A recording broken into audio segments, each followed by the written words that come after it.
Arestado ang isang cellphone repairman sa Agusan del Norte matapos umanong kunin at ipakalat ang pribadong video sa pinaayos lang sa kanyang gadget. Nagbabalik si June Veneracion.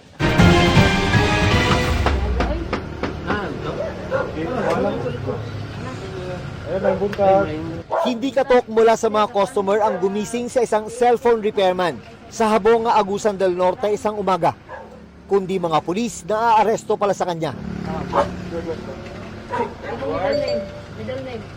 Sa bisa ng cyber warrant mula sa korte, nakita sa cellphone ng repairman ang mga pribadong video ng kanyang customer.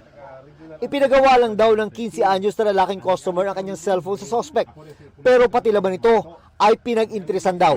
Bago niya ito sinauli, ito ay kinalikot niya muna. Nang sinauli niya, after several days, kumalat na sa barangay, sa pamilya, at sa school yung video ng biktima.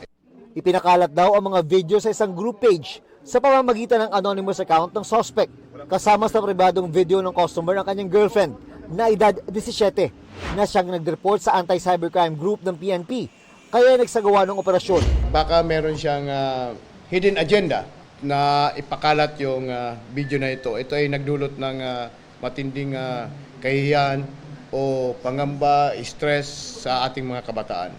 Nakakulong ngayon ang suspect sa Habonga Municipal Police Station matapos ang pahad ng reklamong paglabag sa Anti-Online Sexual Abuse or Exploitation of Children at Anti-Child Sexual Abuse or Exploitation Materials Act. Wala pa siyang pahayag sa ngayon.